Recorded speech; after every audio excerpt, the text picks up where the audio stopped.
Hello, welcome to this week's 10 at 10. I'm Spencer Koppel. I'm a digital specialist here at Key Media Solutions. I won't go too far into my introduction. We'll kind of let people fill in a little bit. So this is our weekly little talk where we cover different things.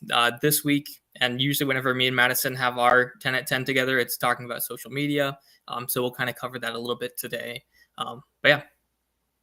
Yeah, we like to really keep our finger on the pulse of what's going on in social, not just because we do, paid ads in that ourselves, but we're big users on online. So it's kind of fun to just keep that conversation is always sort of ongoing and changing. So it's nice to be able to have that. If you're not familiar with this format at all, we go live every Wednesday at 10 a.m. just for a quick 10 minutes on different topics in the digital marketing world. So you can pop in here live with any questions if you have any questions. If you're watching this after the fact, we leave this on our page as well. You can respond with any questions there, and we'll get back to you as well. Yep. Also, I am Madison Mead. I am a digital strategist here at Key Media Solutions, and I just work to kind of help develop successful omnichannel approaches in the digital marketing landscape. Cool. And Yeah, yeah, we can get started. Yeah, if you wanna lead it. Yeah, I think we can get into it. We don't have any specific questions leading into our chat today, but like we both said at the top, we're really just kind of focused on social media. Especially, it's been really interesting to watch. I swear, every time it comes around to us having to do another one of these, we have more TikTok news. Mhm. Um, I'm sure we're all familiar by now, but TikTok was banned last year by an order signed by President Joe Biden, Mhm. and it has been that ban has been extended. We were trying to say remember if it was we were trying to figure out if it was been 3 extensions, it's 3 been times, banned I 3 think is what it times. is. Yeah, we're on our third go around here, and it is about to come up that last extension of that ban, is supposed to be coming up on June 19th. And again, this ban, is just allowing, TikTok to still exist in the United States without giving 50% ownership to a company in the US. That still has not happened, and so the ban is continuing on. The law that's written is that it would have to cease working in the US Mhm. otherwise. So of course the rumor is that another ban or another extension will be passed after June 19th. That has not happened yet, but that is what we're expecting and looking at is just another extension on that ban. No concrete changes, no buyouts. That the conversation has been even further extended now with the tariffs and growing tensions again between China and the U.S. ByteDance is kind of pulling back a little bit and really not interested in making a deal because of the tariffs that were imposed, and so we're still kind of in this tug of war back and forth with TikTok. As a user and someone who likes it, I really do hope that we get to keep it. But it's starting. The pressures around it are starting to get really high. Critics are saying, we have been saying that Trump is really overusing the ability he has to do the extension. And so I think the pressure is getting a little bit high. I don't know if we're going to get that sale. So we're really kind of still in murky water, but I'm sure we will still have it for at least another 90 days Mhm. or however long those extensions are. I'm prepared. Yeah, last time when I got banned, I learned my lesson. I downloaded all my videos that were on there, so I'm ready to go. So if it ever does get banned, I'm set. I'm good to go. Uh, Mhm. I think that's kind of the sentiment that I've seen on TikTok too. Is like nobody before with the previous ban, it was like a big panic. I feel like now, I didn't even. I think it was when we were researching for this. Is like, oh hey, actually that's coming up in like a week. So I think that a little bit less sentiment of it actually in platform, which is kind of interesting to see. Yeah, and the question that we've gotten, I think, a lot in this conversation has been, what should we be doing otherwise? Honestly, we're just kind of operating that TikTok exists still. Now that this third ban is going in, we're still just kind of using it as we have. It is good to save all of the video that you're using in that short form content, repurpose it on Instagram and Instagram Reels or YouTube Shorts. Try to repurpose that content. We're not at a point where we're saying like stay away from TikTok Mhm. quite yet. Cool. Into a little bit more weird news. Going away from TikTok. It is a little sad that it might go away at some point, and a little cautious about that. So a little more interesting weird news. So Snapchat recently partnered with McDonald's, releasing it's Snapchat Plus is what it's called, and Snapchat's premium service. You're able to buy that on McDonald's app using their reward points. I don't know what the total amount. I think it's like $12 technically of like a money spent on McDonald's. But you can redeem the reward points for Snapchat Plus. Which is kind of just an interesting, seeing two big companies to come together like that for a marketing strategy of getting people not only to use their McDonald's points and use the McDonald's app, but also actually using Snapchat Premium. And it's kind of gone far enough. I think it was introduced like yesterday, and it's gone far enough that I've heard it from multiple people. I was talking to my cousin the other day or yesterday, and he had mentioned he's like, "Oh man, I'm on McDonald's and I can get Snapchat Plus." I'm like, that is kind of weird. Like he doesn't pay attention to social media stuff. He doesn't do any of that kind of like marketing. So it's kind of interesting to see people on the outside, potentially getting impacted by stuff like that. And I did kind of look into it a little bit to see, what's the stipulations on it. And you do have to add a credit card. So it is technically a free month of Snapchat Plus, but then after the fact, you would have to have your credit card added. So a little bit of incentive for Snapchat as well. Just kind of a little interesting thing that was introduced. I believe it was yesterday because I had looked. I think I'd gotten McDonald's the day before and it wasn't there. So brand new, kind of interesting thing. And who knows, maybe we'll see something like that in the future on a different. Yeah, that's so interesting on the rise of subscriptions. We have a Mhm. subscription for every channel, everything we listen to, every podcast we listen to, every music channel.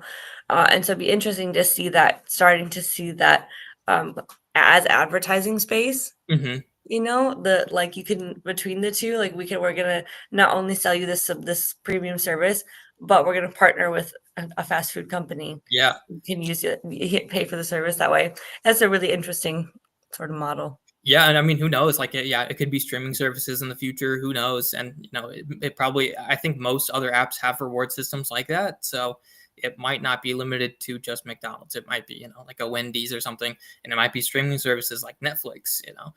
It's kind of just a new thing, which is kind of just odd. And then continuing to kind of look at changes in platforms and whatnot. So Meta recently launched it's called Opportunity Scores, what they're calling it, for advertisers. Previously, it was more of like a beta test. And so basically how it works is it scores your ad. So this is for advertisers that are running ads on Meta itself, and it scores your ads from 0 to 100. Kind of just telling you recommendations and saying how good the ads would potentially perform, with 100 obviously being the best. So that was previously in like a beta mode where only a few select advertisers had access to it. This week it rolled out to all advertisers. So all advertisers that are advertising on Meta with the Meta Business Suite are able to use these tools.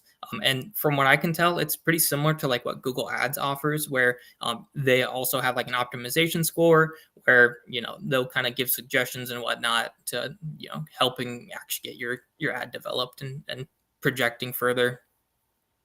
That'd be super nice because I think otherwise Meta's recommendations in platform are really just to Mhm. use their Advantage Creative Plus or like add their music.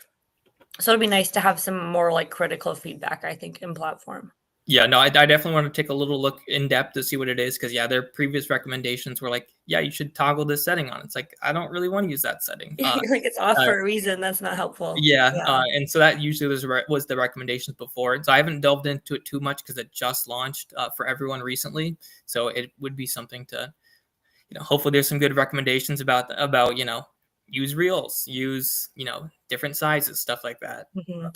It's always so funny to be like scrolling through the news and see an update, a platform update that we use, every single day, and we have no idea until you read it in the news. They're like, oh, our whole way that we use that Mhm. platform and advertise is going to be changing. Good Yep, to know, as I'm scrolling through the news at 8 a.m. it's like on a random Tuesday too. They're like, hey, here's a big change. It's like, wow, that's thanks. Yes, and just popping by to say everything's changing. Yeah. That kind of actually, so that's I forgot to mention this earlier when we were doing some prep, but something that I thought was really cool that I found out recently is that TikTok is partnering with an environmental monitoring company to start allowing advertisers to be able to measure the carbon emissions or the carbon impact of their ad campaigns. That's cool. So in platform, as you're like looking in your analytics, you'll also be able to see your carbon impact. So then you can like use that information to offset it. If companies Yeah. want to offset, they can use that data, or they want to just like limit or make optimizations and changes for the environment. I thought that was Mhm. so. I've never heard of that before. I think that's super cool, and it'd be interesting to see if that becomes sort of the new norm in the future Yeah, no, that would as the definitely be climate cool. changes. Mhm. Yeah. And then, so I think I kind of, when I was looking through, I saw a little bit about that. I didn't go too in Mhm. depth on it, but I definitely think, and hopefully, that route gets taken for other advertising. Because I mean, it's also just information, like it's information that is interesting to have. Like how much it's stuff you don't really think about. It's like how much is this impacting? Yeah, once you have an unquantifiable number on it, at least you can know if you're really in one year, you're like really having an outlier year in carbon, something's going off, in Mhm. your supply chain or wherever you're placing your ads. It's kind of interesting. I didn't know you could that was an option to look into that. Yeah, no, for sure. And then so going back to Snapchat real quick. So I think this was announced Monday. This was with the Apple event where Apple just showcased their new products and stuff for the year. So Snapchat has launched on Apple Watch. Pretty bare bones right now. Currently, it's just messaging. So if you receive a message, you're able to look at your watch and your message is there, similar to what's currently available. Like if you're using Apple's usual messages or any other kind of messaging on Apple Watch. Could it potentially be an advertising route at some point? Maybe. I think if it ever started to actually, if you could receive photos on your watch, send photos on your watch, that might be an avenue. Um, the dimensions would be kind of weird because it's such a small screen, but uh, you know, Mhm. just developing Yeah, stuff. it'd be interesting to it's really interesting to watch the ad capabilities through as like smartwatch technologies roll out Mhm. to see how that changes. For sure. I can't really think of much, you can't really target Apple, like, all right, smartwatches currently. Not that I can think of unless you're like scrolling a Through website. push notifications is all that I know, the way that, like, Uber, Mhm. can send you a notification that says, "Hey, like, don't forget us, take a ride," or whatever. You can still get those push notifications on your Apple Watch, but other than that, I don't know Yeah, I don't other ad yeah.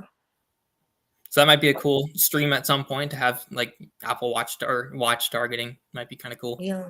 Yeah, that'd be cool to keep our eyes on. Cool. But awesome, well, we are over time, so thank Yeah. you everybody for joining us so much, and if you are watching this after the fact, feel free to reach out with any questions related to this or not, or join us next week at 10 AM. Yep. Thank you guys for watching. We'll see you next time, whenever that is. Bye-bye.